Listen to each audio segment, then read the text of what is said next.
Wabarakatuh.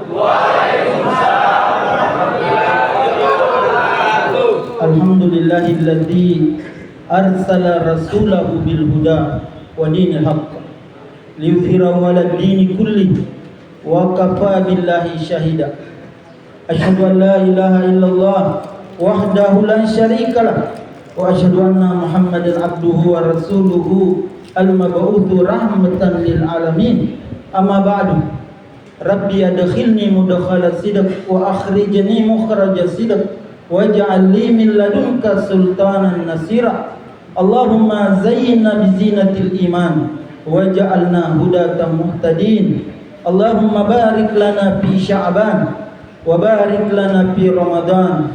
Allahumma barik lana fi sya'ban wa ballighna ramadan. Allahumma amin.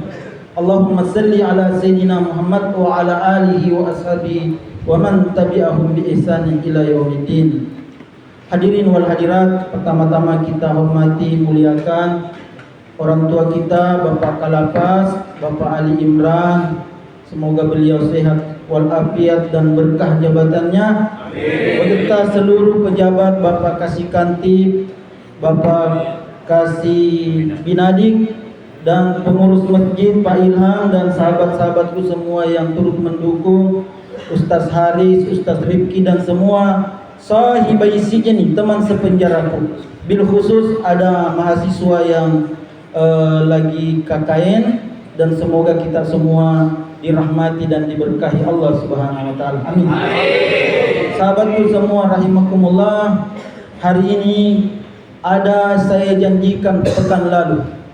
Ada doa yang dapat mencegah kita rabun mata kita, dan ini diamalkan oleh banyak ulama. Dan saya sejak kecil ada ulama dekat rumah saya, namanya Haji Ismail. Banyak ada teman satu kampung saya di sini, beliau populer. Itu Haji Ismail. Saya masih jadi marbot masjid, pengurus masjid dekat rumah. Selalu kalau azan dia elus-elus matanya. Nantilah umur hampir 50 tahun ini saya dapatkan doanya. Begitu susahnya doa ini ditanya, tidak nak kasih. Iya, dan saya alhamdulillah karena belajar terus, kuliah sampai S3, dan untuk berkah pengajian ini saya ingin membagi bahwa ada ilmu kalau disebut namanya Nabi Muhammad sallallahu alaihi wasallam, ketika azan berkumandang asyhadu anna Muhammadar Rasulullah, ada doa yang dibaca. Doa itu akan mencegah seseorang terkena penyakit atau buram penglihatannya hingga tua. Dan yang masih mengamalkan sekarang itu adalah pimpinannya pesantren Mangkoso. Kita lihat umurnya 80 tahun lebih. Iya, beliau tidak pakai kacamata. Dan kalau ada di masjid lihat maki, kalau di depan tak lihat kalau ekspresinya, responnya kalau azan di masjid. Azan muazzin mengatakan asyhadu anna Muhammadar Rasulullah, beliau langsung mengambil kedua tangannya baru membaca doa, dan sebentar kita bacakan kepada teman-teman. Doa itu diamalkan oleh banyak ulama dan insyaallah mujarab. Dan hari ini saya sengaja menulis, dan itulah gunanya saya mengisi pengajian di banyak lapas dan rutan mengerti begini. Karena kalau saya tidak bicara aja, tidak kukasih ki kertas selembar, makanya saya mohon jangan ki campakkan itu kertas, jangan ki buang-buang. Ada gubernur Basra Pak, gara-gara kertas selembar dia dapat hidayah. Bayangkan kertas selembar, dia jalan di satu perjalanan, dapat lafzul jalal, ada kertas semacam undangan itu, ada tertulis di situ kalimat Allah, dia pungut gitu, baru dia bersih-bersihkan itu kertas. Dia bersih-bersihkan kertas dan simpan di lemarinya dengan baik. Tiba-tiba malamnya dia bermimpi. Dan mimpinya akan diangkat derajatmu, namamu setinggi-tingginya. Itu seorang gubernur Basra. Heranlah dia, siapa ini? Ternyata pagi-paginya dia didatangi seseorang yang asing. Dan disitulah orang asing itu ketok-ketok, bilang, mana gubernur ini? Bilang, siapa ini? Tidak dikenal, wajahnya lusuh. Tamunya ini yang buka pintu ini tidak mau memberitahu, karena orang yang berpenampilan kumuh, ya kumal, tidak nampak sebagai tamunya seorang gubernur. Lantas bilang, kalau engkau cari gubernur, ya beliau belum bersedia ditemu. Tapi ternyata setelah itu bertanyalah, masuklah ini pembantu, ditanya oleh gubernurnya, siapa tadi itu? Ada orang berpakaian kumal, tidak pakai sendal mencari Anda. Jadi saya mengatakan dia belum bisa menemui Anda. Di mana orang itu? Maka ini gubernur, setelah dia diberitahu itu yang di dalam mimpinya, nak kejar itu dikejarlah itu yang tamunya, dan di situ dia mendapatkan bahwa tamunya seorang malaikat yang menyamar. Diberitahukan kepadanya bahwa kau akan diangkat, namamu mulia, namamu, dan setelah karena engkau telah memuliakan nama Allah, karena kertas yang kamu pungut di jalan itu ada Bismillahirrahmanirrahim, ada kalimat Allah di situ, dan oleh sebab itulah Allah memuliakan nama. Sehingga itu sahabatku jangan campak-campakkan ini. Saya pernah ada di rutan Polres Maros, melempar-lempar ke atas.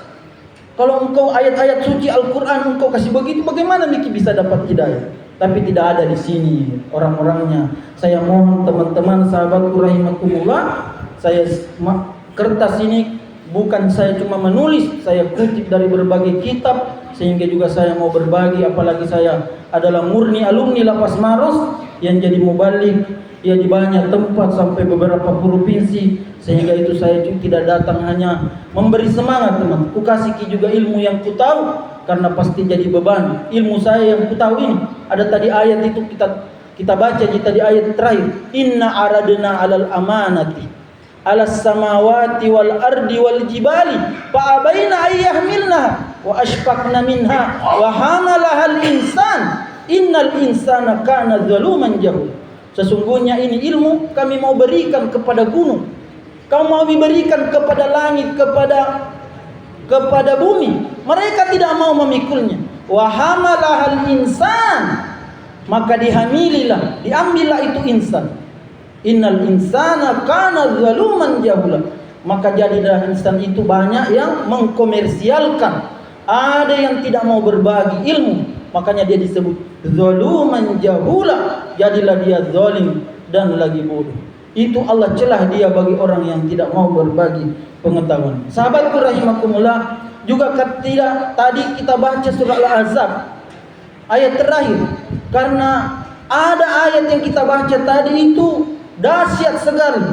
Ada ibadah Allah tidak kerjakan, ada perintah Allah tidak lakukan. Tapi tadi ayatnya Allah perintahkan kepada malaikat, perintahkan kepada manusia, tapi Allah juga amalkan. Innallaha wa malaikatahu yusalluna 'alan nabi ya ayyuhalladzina amanu sallu 'alaihi wa sallimu taslima. Dan ayat itu sahabatku berkaitan bulan Sya'ban. Bulan Sya'ban ini adalah bulan banyak bersalawat. Pekan kemarin sudah kukasih ada 3 cara bersalawat kepada Nabi sallallahu alaihi wasallam. Ucapkan alaihi salatu wassalam, ucapkan sallallahu alaihi wasallam, ucapkan Allahumma salli wa sallim alaihi. Dan hari ini kembali berkaitan dengan bulan Sya'ban, sahabatku rahimakumullah, ada amalan di nisfu Sya'ban. Dan ini banyak diamalkan oleh ulama. Sehingga itu saya mohon teman-teman, ini kan bulan Sya'ban, nisfu Sya'ban ini nanti bertepatan hari Selasa, hari tanggal 2 Februari masuk malamnya.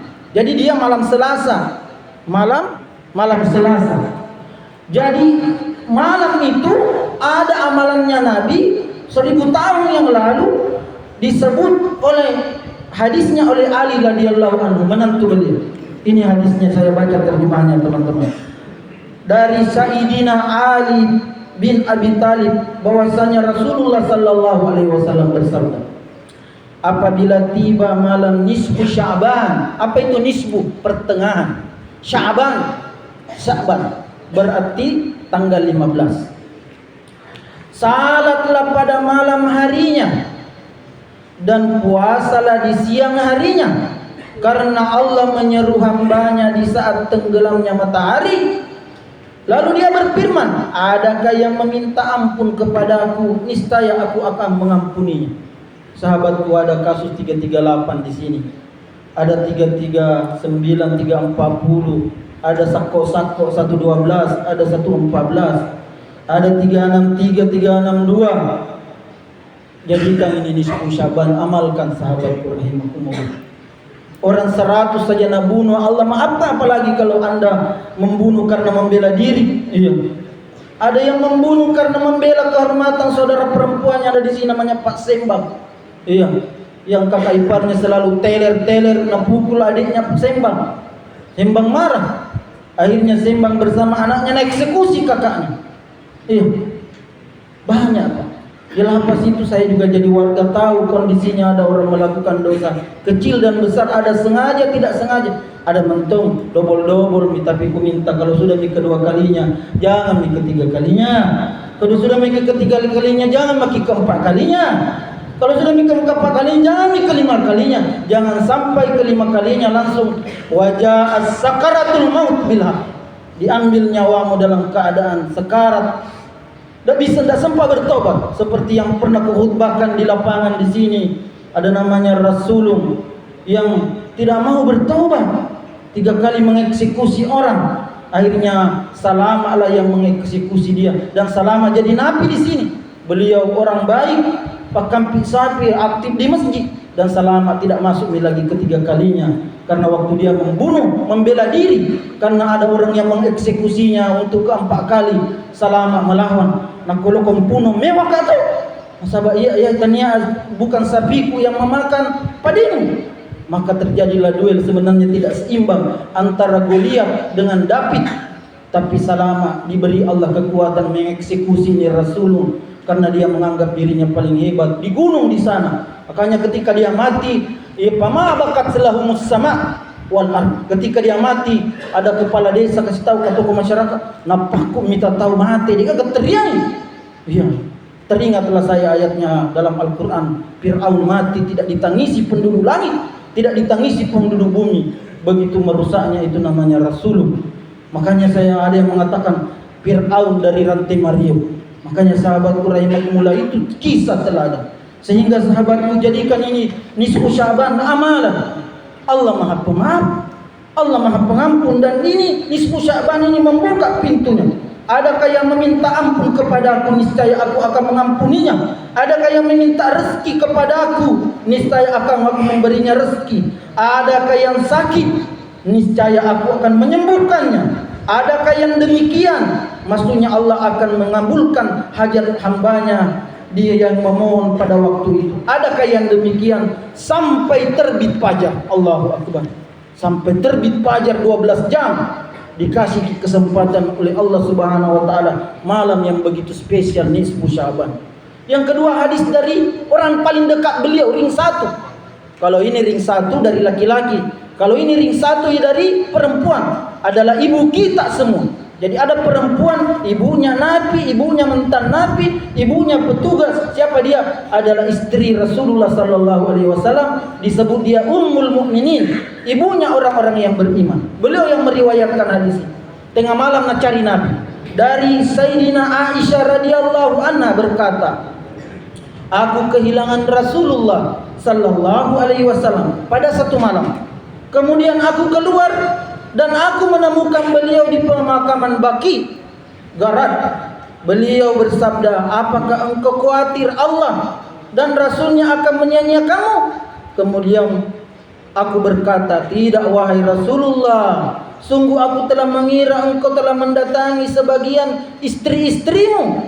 Kemudian Rasulullah sallallahu alaihi wasallam bersabda, sesungguhnya Allah menyuruh hambanya di malam nisfu Sya'ban, kemudian mengampuninya dengan pengampunan yang lebih banyak dari bilangan bulu domba dari Bani Kilab. Maksudnya pengampunannya yang sangat banyak. Hadis riwayat Imam At-Tirmizi, Ibnu Majah, Imam Ahmad bin Hanbal, Ibnu Hibban. Beliau berkata hadis ini sahih. Domba Bani Kilab adalah gerombolan domba terbanyak di Jazirah Arab di waktu itu. Mengingat begitu agung istimewanya malam nisfu Sya'ban, maka hendaklah kita sebagai muslim jangan melewatkannya tersebut dengan sia-sia. Terdapat sederet amalan yang bisa diamalkan di malam nisfu Sya'ban. Sahabatku rahimahullah, ada ulama Turki namanya Badius Zaman Said Nursi, memberikan perhatian khusus pada malam nisfu Sya'ban. Menurutnya malam ini merupakan benih cuci, bibit suci. bagi perjalanan 1 tahun manusia dan menjadi semacam program takdir Tuhan. Jadi itu nisfu Sya'ban Pak, akan ditulis takdir kita 1 tahun yang akan datang. Iya. Makanya di situ kita minta kebaikan-kebaikan. Jadi mau diagendakan yang akan kita lakukan tahun depan, di situ ditulis takdir kita. Makanya disitulah kita mohon kebaikan rahimakumullah sahabatku. Kemudian karena itu kesuciannya dinilai memiliki kemiripan, mirip dengan malam Lailatul Qadar. Dalam buku biografi Said Nursi disebutkan bahwa pahala amal ibadah pada nisfu Sya'ban dapat berlipat ganda hingga 20.000 kali lipat. Allahu Akbar. Sebagaimana kebaikan pada malam Lailatul Qadar pahalanya berlipat ganda sampai 30.000 kali lipat. Maka setiap amal saleh yang dilakukan pada malam nisfu Sya'ban ini dan setiap huruf Al-Quran yang dibaca pada pahalanya berlipat ganda sampai 20.000 kali lipat. Tulis Zaid Nursi. Itu normalnya kan pahala 10 jiwa. Man jaa bil hasanati falahu asyru amsalihha. Siapa yang berbuat kebaikan hasanah, baginya 10 asyru amsali. Itu normalnya. Tapi ketahuilah malam nisfu Sya'ban tidak normal, karena Allah memberi banyak kebaikan dan itu diamalkan oleh Nabi sallallahu alaihi wasallam. Sehingga itu sahabatku rahimakumullah, ya jangan kilarut dalam musibah di sini. Di penjara bagaimana menyimpangku ini, bagaimana nomor nipu ini, bagaimana kebungku ini.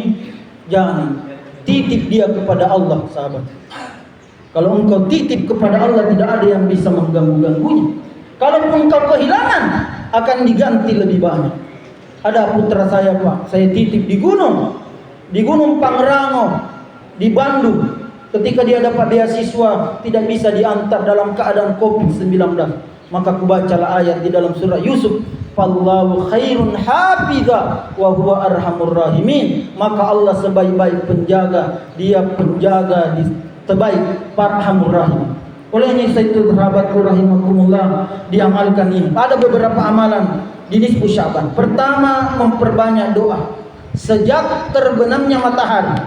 Artinya kalau masuk di malam Selasa, disitulah kita banyak berdoa. Kemudian doa apapun dipanjatkan sebanyak-banyaknya pada waktu tersebut, terutama doa permohonan ampunan Allah Subhanahu wa taala.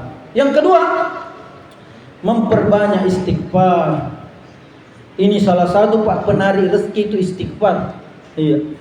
Faqultu astaghfiru innahu kana ghaffara yursilis samaa 'alaikum midrara wa yumdid lakum bi amwalin wa banina wa yaj'al lakum anhar. Ada satu keluarga dikaruniai anak perempuan semua, laki-laki semua. Ingin sekali dia anak perempuan. Bilang, kenapa laki-laki terus nak kasih ki Allah motongka anak perempuan?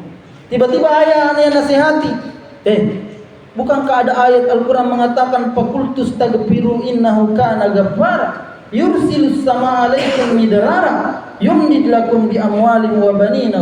Maka amalkanlah istighfar ini sahabatku rahimakumullah, dengan tujuan mau napa anak perempuan. Iya, bolehkah begitu sih? Boleh Pak. Beristighfar ada hajat tak?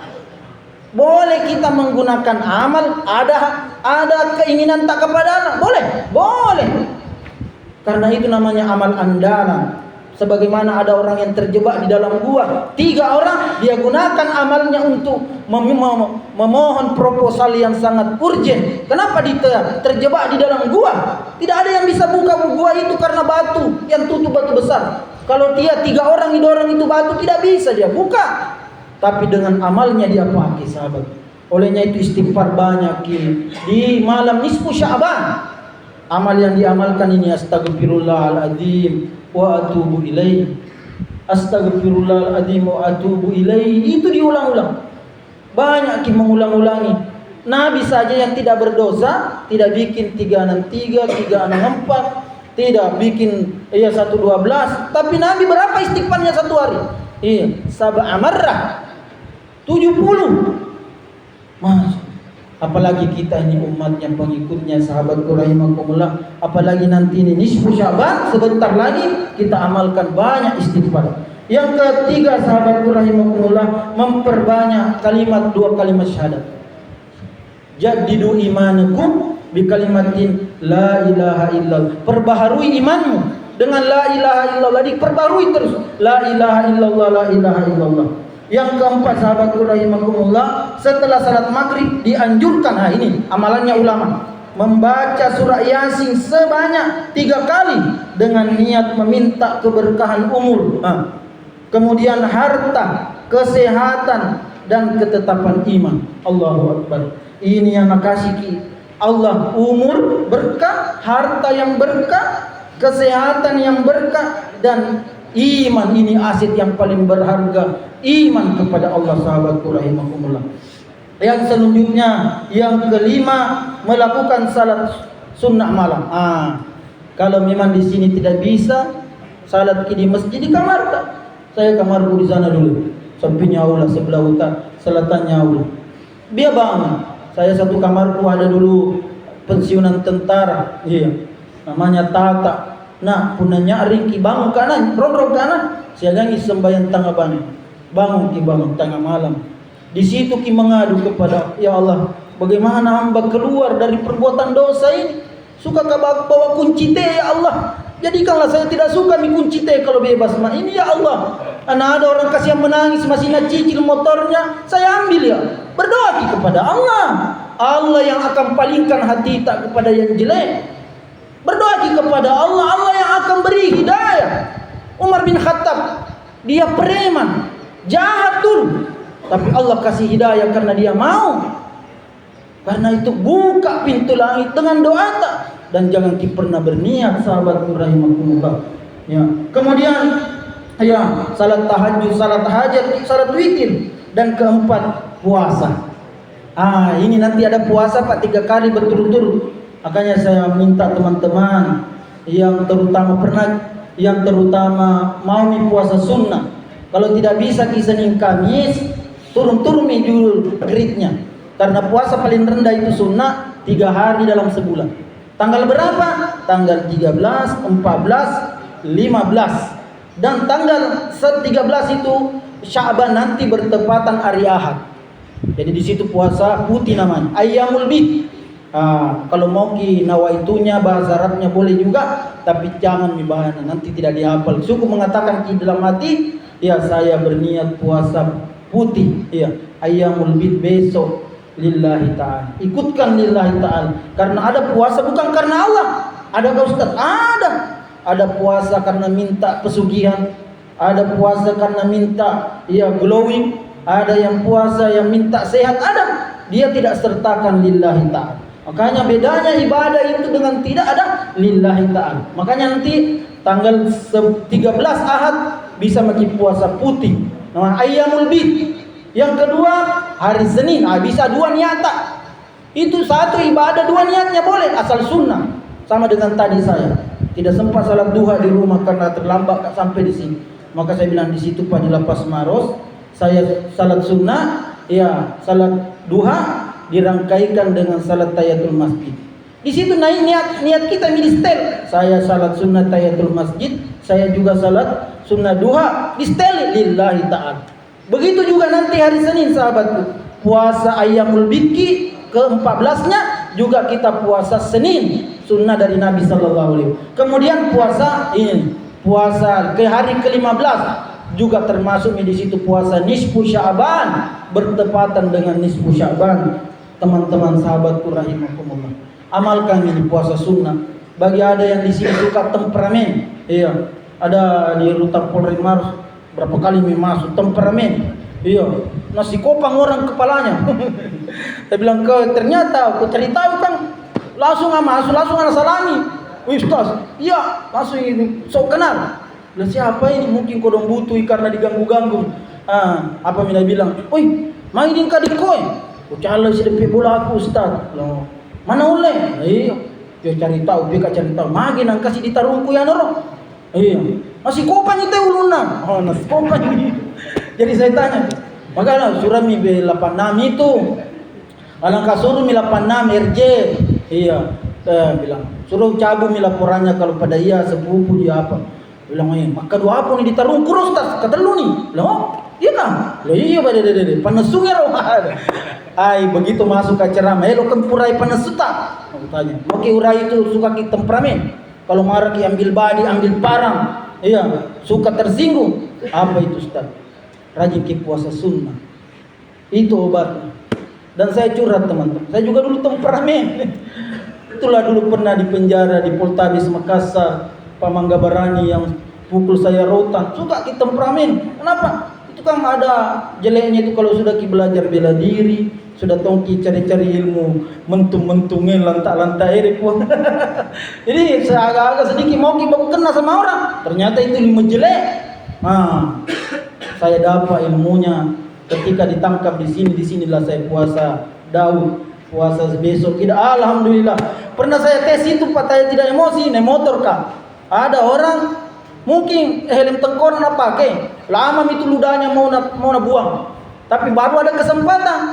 Oh, nah buka lah helmnya, nah gencang motornya agak kencang, nah lambung kak, begitu nah lambung meludah. Pas kan akan saya bilang langsung saya, nah uji ke Allah ini kesabaran. Nah buruk itu orang apa tunggu dulu pak tunggu, langsung nah ambil di depanku, nah ambil kolong jaketnya nalam. Saya bilang kak kalau buku tanpa sakit helm ini tidak marah karena dia yang salah naludai, tapi disitulah ya jiwa kesabaran dites teman-teman sahabat.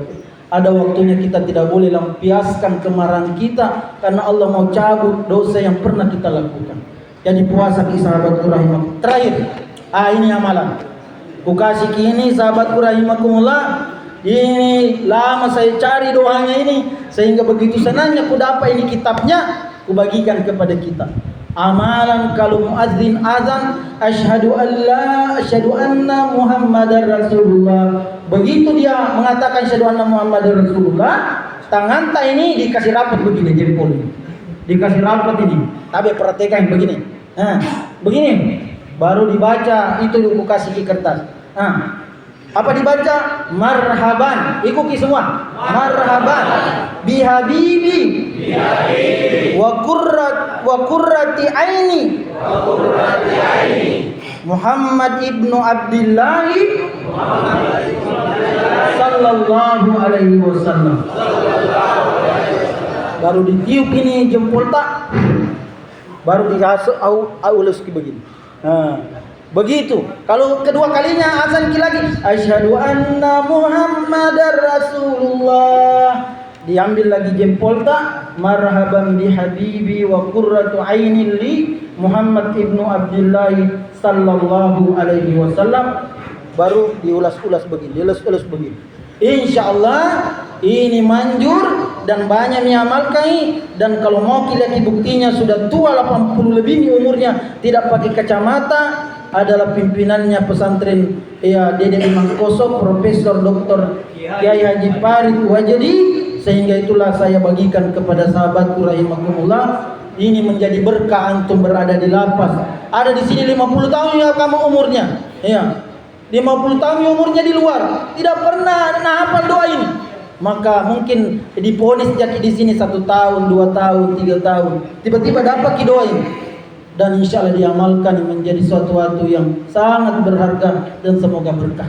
Terima kasih, mudah-mudahan kita semua dirahmati Allah. Mohon tadi diamalkan ini nisfu Sya'ban, insya Allah pasti kita mendapatkan kebaikan. Sebelum saya tutup, saya ada Bapak Kalapas Puang hadir di tengah-tengah kita memberi arahan petunjuknya. Terima kasih.